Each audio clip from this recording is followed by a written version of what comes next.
ನಮಸ್ಕಾರ ಸ್ನೇಹಿತರೆ, ಸುಪ್ರಪಂಚಕ್ಕೆ ಸ್ವಾಗತ. ಮತ್ತೊಂದು ಹೊಸ ವರ್ಷ ಇಂಗ್ಲಿಷ್ ಕ್ಯಾಲೆಂಡರ್ನ ಪ್ರಕಾರ ಹೊಸ ವರ್ಷ ಬಂದೇ ಬಿಡ್ತು. ಹಾಗೆ ಈ ಹೊಸ ವರ್ಷ ಬರ್ತಿದ್ದಂಗೆ ಬರುವಂಥ ಮಕರ ಸಂಕ್ರಾಂತಿ ಹಬ್ಬ ಸಹ ಬಂದುಬಿಡ್ತು. ಎಲ್ಲರಿಗೂ ಖುಷಿ ಅಂದರೆ ಖುಷಿ ಈ ಹಬ್ಬ ಆಚರಿಸೋದಂದರೆ, ಯಾಕಂದರೆ ನಮಗೆ ಇದು ತುಂಬ ಪವಿತ್ರವಾದ ಹಬ್ಬ.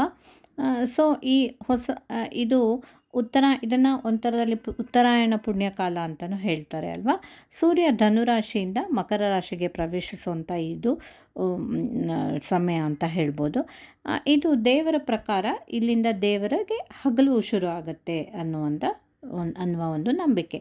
ಯಾಕೆ ಅಂತಂದರೆ ನಮ್ಮ ಒಂದು ವರ್ಷ ದೇವರಿಗೆ ಒಂದು ದಿನದ ಪ್ರಕಾರ 6 ತಿಂಗಳು ಹಗಲಿದ್ರೆ 6 ತಿಂಗಳು ರಾತ್ರಿ ಆಗಿರುತ್ತೆ. ಸೊ ಹಾಗಾಗಿ ಈ ಮಕರ ರಾಶಿಯಿಂದ ಕಟಕ ರಾಶಿಗೆ ಬರೋವರೆಗೆ ದೇವರಿಗೆ ಹಗಲಿರುತ್ತೆ. ಅದನ್ನು ಉತ್ತರಾಯಣ ಪುಣ್ಯಕಾಲ, ಸೂರ್ಯ ಉತ್ತರದ ದಿಕ್ಕಿನ ಕಡೆಗೆ ಮುಖ ಮಾಡಿ ಚಲಿಸ್ತಾನೆ ಅಂತ. ಹಾಗೆ ಮತ್ತು ಕಟಕ ರಾಶಿಯಿಂದ ವಾಪಸ್ ಧನುರಾಶಿವರೆಗೆ ಬರುವಾಗ ದಕ್ಷಿಣಾಯನ ಅಂದರೆ ದೇವರಿಗೆ ಆಗ ಕತ್ತಲಾಗಿರುತ್ತೆ ಅನ್ನೋದು ನಂಬಿಕೆ. ಹಾಗಾಗಿ ಇದು ಸೂರ್ಯನ ಮೇಲೂ ಒಂಥರದಲ್ಲಿ ಡಿಪೆಂಡ್ ಆಗುವಂಥ ಹಬ್ಬ. ಸೂರ್ಯ ದೇವರನ್ನೇ ಜಾಸ್ತಿ ಈ ಟೈಮಲ್ಲಿ ಪೂಜೆ ಮಾಡಿ ಆಮೇಲೆ ವಿಷ್ಣುವಿಗೆ ಪೂಜೆ ಮಾಡೋದು, ಆ ಥರ ಈ ಹಬ್ಬನ ಎಲ್ಲರೂ ಆಚರಿಸ್ತಾರೆ. ಸೊ ಯೂಶ್ವಲಿ ಇದು January 14th ಅಥವಾ 15th ಹಾಗೆ ಬರುತ್ತೆ ಯಾವಾಗಲೂ. ಈ ಸರಿನೂ ಹಾಗೆ ಸ್ವಲ್ಪ ಕನ್ಫ್ಯೂಷನ್ ಇದೆ, 14th 15th ಅಂತ. ಆದರೆ 14th ಜಾಸ್ತಿ.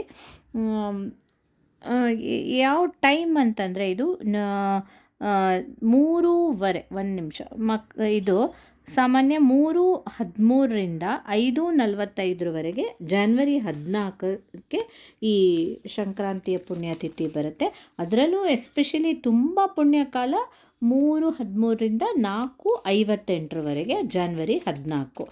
ಸೊ ಇವತ್ತೇ ಏಕಾದಶಿನೂ ಬಂದಿರೋದ್ರಿಂದ ಸ್ವಲ್ಪ ಇದು ಕನ್ಫ್ಯೂಷನ್ ಮಾಡಬಾರ್ದಾ ಅಂತ. ಕೆಲವರು ನಾಳೆ ಪೊಂಗಲನ್ನು ಮಾಡಲ್ಲ, ಯಾಕಂದರೆ ಅದನ್ನು ರೈಸ್ ಯೂಸ್ ಮಾಡೋದ್ರಿಂದ, ಏಕಾದಶಿ ದಿನ ರೈಸ್ ತಿನ್ನದೇ ಇರೋದ್ರಿಂದ ಬರೀ ಎಳ್ಳನ್ನು ಮಾಡ್ಬೋದು. ಅಥವಾ 15ನೇ ತಾರೀಕು ಸಹ ಕೆಲವರಲ್ಲಿ ಆಚರಿಸ್ತಾರೆ ಈ ಹಬ್ಬನ ಈ ವರ್ಷ.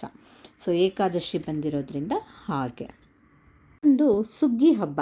ರೈತರು ಅವ್ರು ಬೆಳೆದಿರೋ ಹೊಸ ಅಕ್ಕಿಯಿಂದ ಹುಗ್ಗಿ ಅಥವಾ ಪೊಂಗಲನ್ನು ಮಾಡಿ ದೇವರಿಗೆ ನೈವೇದ್ಯ ಮಾಡೋದು ಈ ಸಂಕ್ರಾಂತಿಯ ವಿಶೇಷ. ಹಾಗೆ ಎಳ್ಳು, ಬೆಲ್ಲ, ಕೊಬ್ಬರಿ, ಕಡಲೆಕಾಯಿ ಬೀಜ ಎಲ್ಲ ಬೆರೆಸಿ ತಯಾರಿಸೋವಂಥ ತುಂಬ ವಿಶಿಷ್ಟ ಹಾಗೆ ಅತ್ಯಂತ ರುಚಿಯಾಗಿರೋ ಎಳ್ಳು ಬೆಲ್ಲ ಸಹ ಈ ಹಬ್ಬದ ವಿಶೇಷ. ನೋಡಿ, ಇದನ್ನು ತಿನ್ನೋದ್ರಲ್ಲೂ ಸಹ ಒಂದು ದೊಡ್ಡ ಅರ್ಥ ಇದೆ ಅಂತಲೇ ಹೇಳ್ಬೋದು. ಯಾಕಂದರೆ ಈ ಟೈಮೆಲ್ಲ ಚಳಿಗಾಲ, ಮೈಯೆಲ್ಲ ಒಡೆದು ಬಿಟ್ಟಿರುತ್ತೆ, ತೋರಿಸ್ತಾ ಇರುತ್ತೆ, ಚರ್ಮ ಎಲ್ಲ ಒಣಗೋಗ್ಬಿಟ್ಟಿರುತ್ತೆ. ಇಂಥ ಟೈಮಲ್ಲಿ ದೇಹಕ್ಕೆ ಎಣ್ಣೆ ಅಂಶ ತುಂಬ ಬೇಕಾಗುತ್ತೆ. ಅದಕ್ಕೋಸ್ಕರನೇ ಈ ಎಳ್ಳು, ಕೊಬ್ಬರಿ, ಕಡಲೆಕಾಯಿ ಬೀಜ ಎಲ್ಲನೂ ಎಣ್ಣೆ ಆಧಾರಿತ ಬೀಜಗಳೇ ಆಗಿರೋದ್ರಿಂದ ಇದನ್ನು ತಿನ್ನೋದ್ರಿಂದ ನಮ್ಮ ದೇಹಕ್ಕೆ ಬೇಕಾಗುವಂಥ ಎಣ್ಣೆ ಅಂಶ ಸಿಕ್ಕಿ ದೇಹಕ್ಕೆ ಚರ್ಮಕ್ಕೆ ಪುಷ್ಟಿ ಸಿಗತ್ತೆ ಅನ್ನೋದು ಹಿರಿಯರು ಈ ರೀತಿ ಒಂಥರ ತಿಂಡಿ ಕಂಡು ಹಿಡಿದು ಮಾಡಿರೋದು. ನಿಜವಾಗ್ಲೂ ಎಷ್ಟೊಂದು ಗ್ರೇಟ್ ಅಲ್ವಾ ನಮ್ಮ ಹಿರಿಯರು. ಯಾವ್ಯಾವ ಥರದಲ್ಲಿ ಹೇಗೆ ಏನು ಬೇಕು ನಮ್ಮ ದೇಹಕ್ಕೆ ಅನ್ನೋದನ್ನು ಅವರು ಎಷ್ಟು ಕರೆಕ್ಟಾಗಿ ಅರ್ಥ ಮಾಡ್ಕೊಂಡಿದ್ದಾರೆ. ಈ ದಿನ ಸೂರ್ಯದೇವನನ್ನು ಸಂಪತ್ತು ಹಾಗೆ ಸಮೃದ್ಧಿಗಾಗಿ ಪೂಜೆ ಮಾಡ್ತಾರೆ. ಕೆಲವು ಕಡೆ ಗಾಳಿಪಟ ಸ್ಪರ್ಧೆ ಎಲ್ಲ ಇರುತ್ತೆ. ಸೊ ಒಟ್ಟಿನಲ್ಲಿ ಕತ್ತಲಿನಿಂದ ಬೆಳಕಿನೆಡೆಗೆ ಅಥವಾ ಹೊಸ ಹುರುಪಿನಿಂದ ನಡೆಯುವಂಥ ಒಂದು ಹೊಸ ಹಬ್ಬ ಅಂತ ಹೇಳ್ತಾರೆ. ಈ ದಿನ ಬಡ ಬಗ್ಗರಿಗೆಲ್ಲ ಕಂಬಳಿ, ಆಹಾರ ದಾನ ಎಲ್ಲ ಮಾಡಿದರೆ ತುಂಬ ಒಳ್ಳೆಯದಿರುತ್ತೆ. ಈ ಹಬ್ಬನ ದೇಶದ ಎಲ್ಲ ಕಡೆನೂ ಬೇರೆ ಬೇರೆ ಹೆಸರಿಂದ ಕರೀತಾರೆ.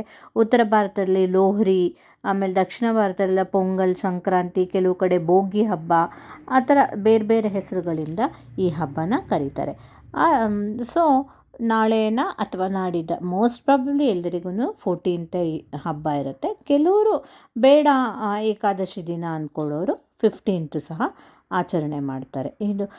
ಈ ಹಬ್ಬನ ನದಿ ತೀರದಲ್ಲಿ ಸ್ನಾನ ಮಾಡಿದ್ರಂತೂ ತುಂಬ ಒಳ್ಳೆಯದು ಅಂತ ಹೇಳ್ತಾರೆ. ಎಷ್ಟೋ ಹಿಂದೂಗಳು ಗಂಗಾ ನದಿ ತೀರಕ್ಕೆ ಹೋಗಿಬಿಟ್ಟು ಸ್ನಾನ ಮಾಡಲಿಕ್ಕೆ ಹೋಗ್ತಾರೆ. ಅದು ಅತ್ಯಂತ ಪವಿತ್ರ. ಈ ದಿನ ನದಿ ತೀರದಲ್ಲೆಲ್ಲ ಸ್ನಾನ ಮಾಡಿ ಸೂರ್ಯನಿಗೆ ಅರ್ಘ್ಯ ಕೊಟ್ಟರೆ ನಮ್ಮ ಹಳೆ ಜನ್ಮದಲ್ಲಿ ಏನೇ ಪಾಪಗಳು ಮಾಡಿದ್ರು ಅದೆಲ್ಲ ಕಳೆದು ನಮ್ಮ ದೇಹ ಮನಸ್ಸು ಶುದ್ಧಿ ಆಗ್ತದೆ ಅಂತ ಹೇಳಿಬಿಟ್ಟು ಎಲ್ಲರಿಗೂ ಒಂದು ನಂಬಿಕೆ. ಈ ದಿನ ಎಲ್ಲರೂ ಎಳ್ಳು, ಬೆಲ್ಲ, ಸಕ್ಕರೆ ಹೆಚ್ಚು ಆ ಥರ ಎಲ್ಲ ಮಾಡಿಬಿಟ್ಟು ಪರಸ್ಪರ ಫ್ರೆಂಡ್ಸಿಗೆ ರಿಲೇಟಿವ್ಸಿಗೆಲ್ಲ ಕೊಟ್ಬಿಟ್ಟು ಒಬ್ರಿಗೊಬ್ರಿಗೆ ಕೊಟ್ಕೊಂಡು ತುಂಬ ಸಂಭ್ರಮ ಪಡ್ತಾರೆ. ಎಳ್ಳು ಬೆಲ್ಲ ತಿಂದು ಒಳ್ಳೆ ಮಾತಾಡು ಅನ್ನೋ ಒಂದು ಮಾತು ಇದೆ ಸಹ ಈ ದಿನ. ಎಲ್ಲರಿಗೂ ಸಹ ಖುಷಿಯಾಗುತ್ತೆ. ಹೊಸ ಬಟ್ಟೆ, ಮಕ್ಕಳಿಗೆಲ್ಲ ಹೊಸ ಬಟ್ಟೆ ಹಾಕ್ಕೊಂಡು ಎಲ್ಲರ ಮನೆಗೆ ಎಳ್ಳು ಕೊಟ್ಟು ಬರೋದೇ ಒಂದು ದೊಡ್ಡ ಸಂಭ್ರಮ. ಚಿಕ್ಕವರಿದ್ದಾಗಂತೂ ಈ ಹಬ್ಬ ನಿಜವಾಗ್ಲೂ ತುಂಬ ಇಷ್ಟ ಆಗುತ್ತೆ. ಸೊ ಎಲ್ಲರಿಗೂ ಕೂಡ ಸಂಕ್ರಾಂತಿ ಹಬ್ಬದ ಶುಭಾಶಯಗಳು. ನೀವು ಸಹ ಎಲ್ಲರೂ ಖುಷಿಯಾಗಿ ದೇವರಿಗೆ, ಸೂರ್ಯನಿಗೆ ಅರ್ಘ್ಯ ಕೊಟ್ಟು ವಿಷ್ಣುವಿಗೆ ಪೂಜೆ ಮಾಡಿ ಎಳ್ಳು ಬೆಲ್ಲ ಎಲ್ಲರಿಗೂ ಹಂಚಿ ತುಂಬ ಖುಷಿಯಾಗಿರಿ. ಎಲ್ಲರಿಗೂ ಒಳ್ಳೆಯದಾಗಲಿ.